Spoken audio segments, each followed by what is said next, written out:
Hello students, नमस्कार। Sunrise education में आप सभी का हार्दिक स्वागत है। और उसी क्रम को आगे बढ़ाते हैं हम। थोड़ा सा ऑनलाइन क्लासेज आज थोड़ी लेट हो पाई, इसके लिए किए थे। तो हम चल रहे थे अपने 40 तक हो गया था, अभी 41वें नंबर का क्वेश्चन। रेस्पॉन्स ठीक मिल रहा है, इसलिए इस पेपर को आगे बढ़ा रहा हूँ। तो 41 क्वेश्चन है, खेल का प्रारंभिक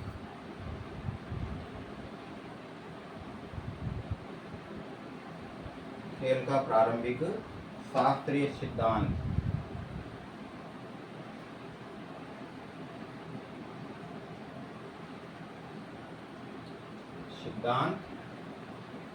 जिसे अधिशेष ऊर्जा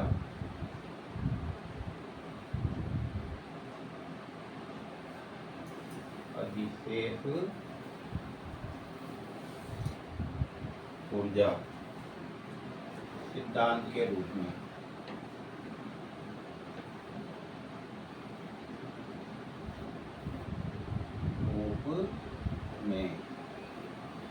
जाना जाता है।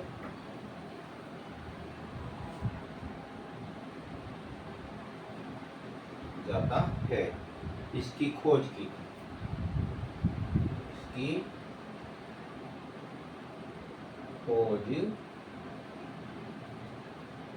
थी। इसमें पहला है एपल्टन।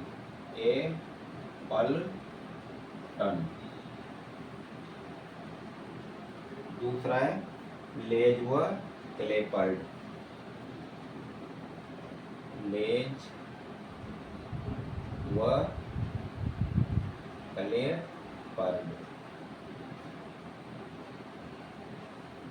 तीसरा है बूलर व एनाफाइड।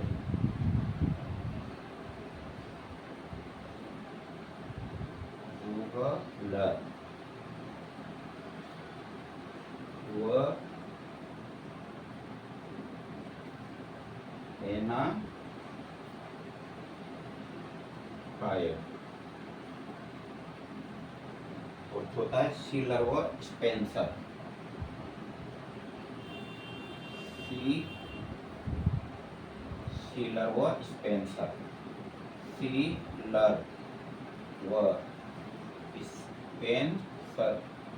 जो भी स्टूडेंट जुड़ रहे हैं, तो ये जब मैं पूरा जैसे 22 का इसके बाद जितने भी पेपर हुए ये सब सोल्व करा दूंगा, तो यूँ मानिए आप लगभग 50% आपका जो है तैयारी मतलब कंप्लीट हो जाएगी।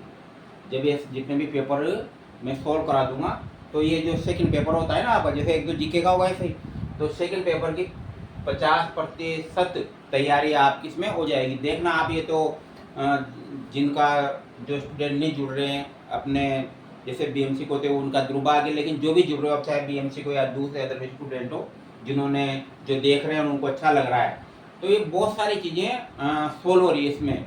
अब ये तो नहीं कि अपन उसका ज़्यादा एडवर्टाइज करें भाई मैं ऐसा पढ़ा रहा हूँ। जो भी जुड़ रहे हैं तो वो है, तो इसमें आप खुद ही अनुमान लगा सकते हो। इसमें बहुत से स्टूडेंट ऐसे भी जिन्होंने कोचिंग में भी मतलब तैयारी कर ली, अब वो घरों पर है और वो देख रहे हैं, तो रेस्पॉन्स ठीक मिल रहा है, इसलिए मैं आगे मतलब बढ़ रहा हूँ। अगर मान लो 15-20 व्यूज आते तो फिर इसमें अगर हम जो है इसमें खाए को पीछे पड़ते। तो अच्छी तैयारी हो रही है, रेस्पॉन्स ठीक आ रहा है, इसलिए आगे बढ़ रहे हैं। तो ये चाहे वो 5% सोल्व कर रहे हैं, लेकिन ये परमानेंट आपको याद हो रहे हैं। जिस दिन थोड़ा मुझे टाइम मिलेगा मतलब 10 की कोशिश करेंगे, फिर 15 की कोशिश करेंगे। वो थोड़ा सा ज़्यादा देते फिर क्या बोरियत भी महसूस होने लग जाती है, लेकिन जो पढ़ाई वाले स्टूडेंट है उनके लिए कोई ऐसी प्रॉब्लम नहीं है। वे स्पेंसर, तो अर्थ निकाला होगा आपने, किसने खोज की थी इसकी? इसने ये की थी शीलर व स्पेंसर ने। इसकी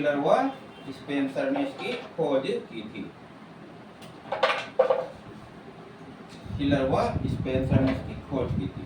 इसके बाद बढ़ते आगे नंबर 42 में, शिविर स्थल के चयन में। शिविर स्थल के चयन में।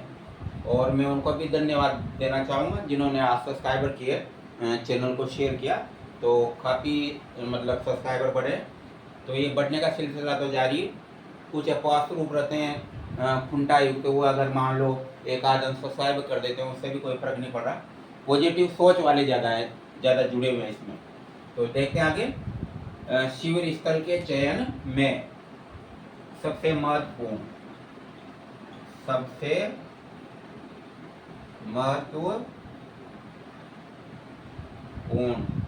सबसे महत्वपूर्ण कारक क्या है? कारक क्या है? तो पहला है तिथि एवं समय।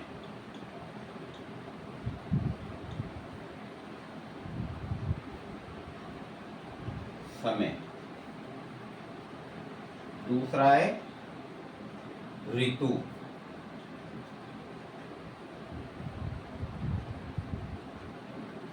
तीसरा है स्थान। और चौथा है साथी। तो कहीं तो इसमें से पॉजिटिव जो होते हैं आपको पता लग जाता है। शिविर स्थल के चयन में सबसे महत्वपूर्ण कारक है। तो देखिए, तिथि एवं समय कोई मायने रखता है। ऋतु, खिलाड़ी को कोई से भी मौसम में खिलाया जा सकता है, गेम मैच कहीं भी हो सकते हैं। और साथी बदलते रहते हैं, जरूरी को आज जिन साथियों के साथ आप खेल रहे हो हमेशा खेलोगे, वो बदलते रहते हैं। स्थान बड़ा महत्वपूर्ण होता है। अगर आप जहाँ पर खेल रहे हो, अगर वो मान लो समतल मैदान नहीं है, तो वहाँ कैसे खेल पाओगे? मतलब वो स्थल का चयन बहुत महत्वपूर्ण होता है। तो इसमें सबसे कौन सा ये है, इसमें स्थान महत्वपूर्ण है इसमें। तो इसके बाद आगे बढ़ते हैं। चिन्ह में नंबर 43। चिन्ह में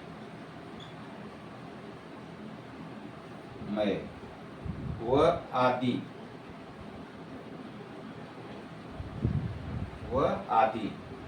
जिनके नाम है वह है। जिनके नाम हैं वह है। तो इसमें आप समझ गए होंगे, इसमें व्यायाम से संबंधित है, योगा जो संबंधित है उससे। नंबर पहला यह इसमें प्राणायाम।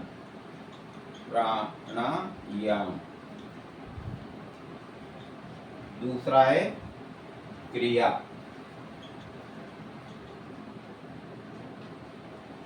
तीसरा दिया है मुद्रा, पोस्चर भी बोलते हैं इसको, मतलब शरीर आसन, शरीर की स्थिति है ना, मुद्रा। और नंबर 4 में आसन।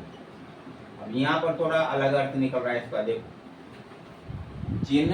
चिन्ह में वो आदि का मतलब प्राचीन से लिया है। जिनके नाम है वह है। इसमें शब्द में देखा जाए तो ये जैसे प्राणायाम, क्रिया, ये क्रिया प्राणायाम में होती है। और मुद्रा एक स्थिति जो होती है एक प्रकार से। अब इसमें आसन दिया, जबकि मुद्रा, स्थिति, आसन, पोस्चर वो एक होते हैं मतलब। लेकिन इसमें जो है ना, ये मुद्रा सही माना गया है इसमें। इसके बाद चलते हैं, 2 क्वेश्चन और करा देता हूँ, बाकी कल प्लानिंग करेंगे थोड़ा सा बढ़ाने की इसको, पेपर को।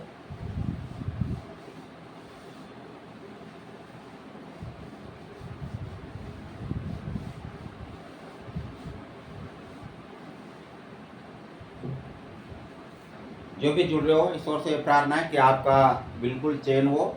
और एक समय ऐसा है कि मैं आपको यहाँ बोर्ड पे आपका फोटो लगाऊं और दिखाएं कि ये स्टूडेंट, क्योंकि चयन होने के बाद कई पॉजिटिव रेस्पॉन्स वाले स्टूडेंट वो अपने आप ही सामने आ जाते हैं।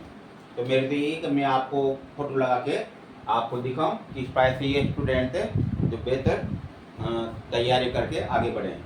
तो आगे बढ़ते हैं नंबर 44 में, उपयोगिता।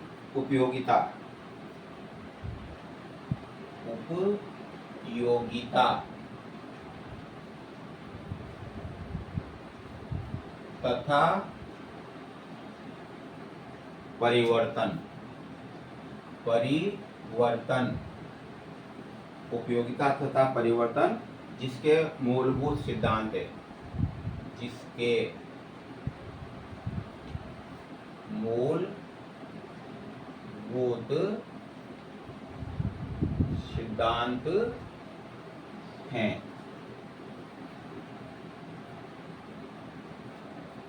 यहाँ पर हाँ, जिसके किसका है होता है, किसके मूलभूत सिद्धांत है, अर्थ तो एक ही निकलता, इसके मूलभूत सिद्धांत है।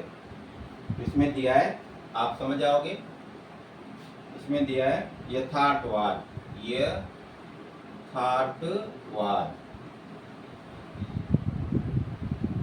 वो सारी चीजें मुझे चाहिए, जैसे आपके साइकोलॉजिकल चल रही है या जो शिक्षा अधिगम इसमें चल रही है, तो अधिकांश याद रहते हैं, लेकिन मेन होता है कि अपना फोकस तो एनाटॉमी, फिजियोलॉजी, किन्सियोलॉजी, ये तो आपको आप खुद भी क्लियर कर सकते हो और अधिकांश चीजें याद है आपको। यथार्थवाद, दूसरा है प्रकृतिवाद, प्रकृतिवाद, इनको देने वाले दार्शनिक भी अलग अलग हैं सिद्धांतों को। इसके बाद व्यवहारवाद, व्यवहारवाद, व्यवहारवाद, और चौथा दिया है आदर्शवाद, आदर्शवाद। तो ये इसमें से जो है देखो, उपयोगिता तथा परिवर्तन किसके मूलभूत सिद्धांत है, तो ये चार दिए हैं इसमें। अब इसमें अर्थ निकालो कि कौन सा राइट होगा, उपयोगिता और ये, इसमें क्या आएगा, व्यवहारवाद आएगा। इसके बाद में 45 लास्ट क्वेश्चन है, बाकी कल स्टडी करेंगे। अभी अच्छा है, ये जो 45वां है महत्वपूर्ण है, इसमें आप स्टडी तो करोगे मतलब ये एक क्वेश्चन की, लेकिन इसमें से 4 क्वेश्चन याद होंगे। अभी आपको 4 क्वेश्चन बने हुए हैं इसमें से, देखना कैसे। ये किसका आगे है, उसका एनाटॉमी और एनाटॉमी एंड फिजियोलॉजी का क्वेश्चन है ये। तो इसमें देखिए, मानव शरीर रचना विज्ञान है, मानव शरीर, ध्यान से समझना इसको, मानव शरीर रचना, मानव शरीर रचना विज्ञान है, विज्ञान है। और हिंद अंग्रेजी में तो नाम जानते हो आप, इसका एनाटॉमी है, एनाटॉमी, पर वहां नहीं है लिखा हुआ है ना, यहाँ ये सब लिखा है मानव शरीर रचना।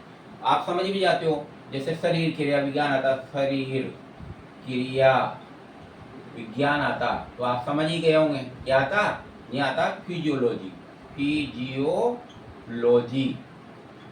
नाम से पता। शरीर रचना, जिसमें शरीर की रचना संबंधी अध्ययन किया जाता है, शरीर की जो मतलब विभिन्न अंग है उनकी संरचना का। शरीर, ये देखो इसमें शरीर क्रिया विज्ञान, यानी शरीर में होने वाली विभिन्न क्रियाएं होती हैं उनका अध्ययन, जैसे श्वसन, पाचन, उत्सर्जन, जनन, उन सभी क्रियाओं का जो अध्ययन होता है, तो वह क्या है, क्रिया विज्ञान है। तो याद रखो, रचना, रचना का मतलब बनाना, संरचना एक तरह से ना, तो ये एनाटॉमी, इसका अध्ययन होता है। और फिजियोलॉजी में शरीर क्रियाओं का अध्ययन होता है। तो यहाँ पर यह है, तो देखते हैं इसमें 4 क्वेश्चन बनेंगे एक साथ। तो इसमें पहला दिया है, इसमें मानव शरीर के विभिन्न अंगों के कार्य व अध्ययन। पहला, मानव शरीर के विभिन्न, मानव शरीर के विभिन्न अंगों के कार्य, विभिन्न अंगों के कार्य,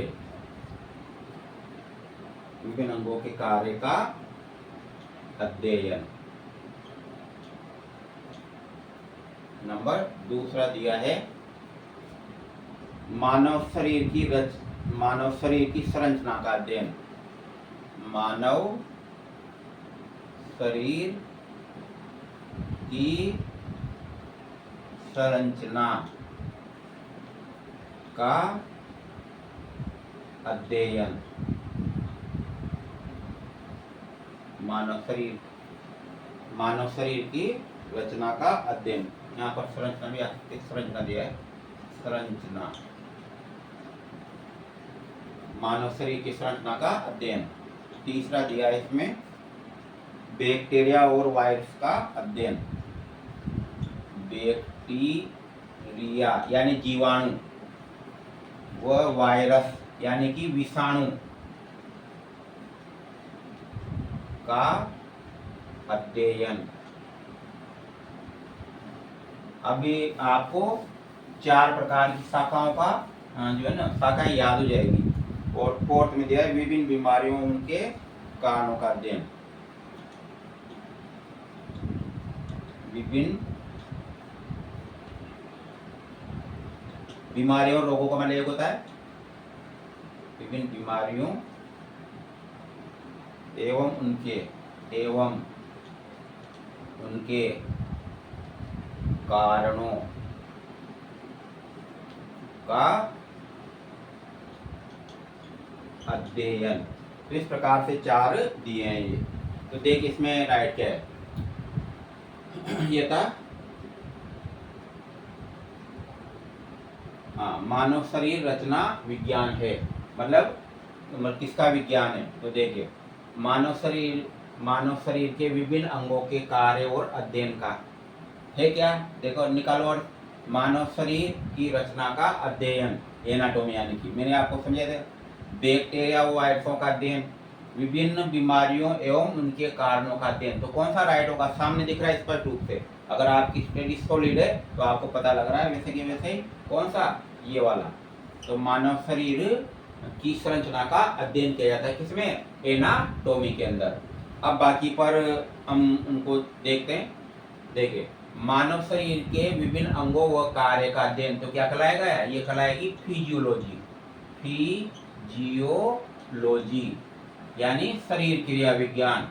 शरीर क्रिया विज्ञान आपको याद हो गया होगा अच्छी तरह से ये।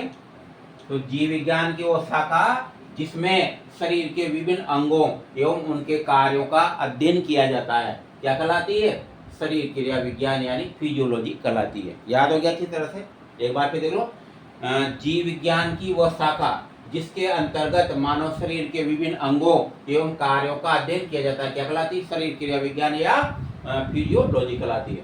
मानव शरीर की संरचना का अध्ययन अर्थात वही परिभाषा बनेगी, जीव विज्ञान की वह शाखा जिसमें मानव शरीर की संरचना का अध्ययन किया जाता है क्या कहलाएगी, एनाटॉमी या एनाटॉमी क्या कहलाएगी, एनाटॉमी।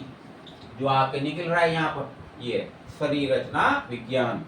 बैक्टीरिया एवं वायरसों का अध्ययन, ये दोनों अलग अलग है।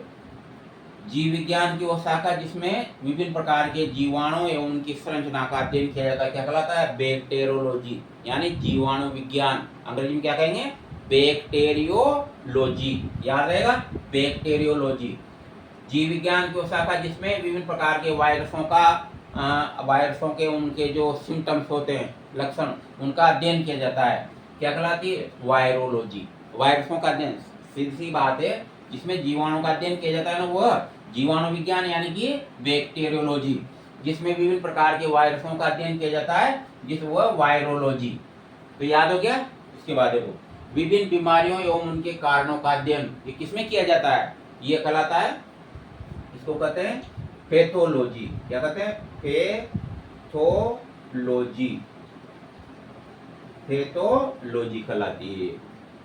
तो याद रहेगा इस प्रकार से विभिन्न प्रकार की बीमारियों एवं उनके कारणों का जिसमें अध्ययन किया जाता है ना उसको क्या कहते हैं, पैथोलॉजी कहते हैं। इस प्रकार से ये 5 क्वेश्चन थे और महत्वपूर्ण थे, आपको अच्छे लगे होंगे।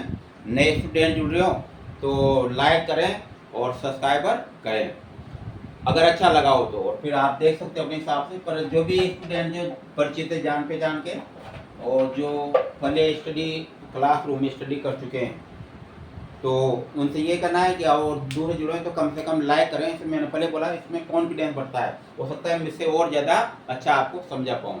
तो लगातार बने रहिए, चाहे हम रोजाना के 5 क्वेश्चन करा रहे हैं लेकिन आपकी स्टडी सॉलिड हो रही है। बाकी कल स्टडी करेंगे।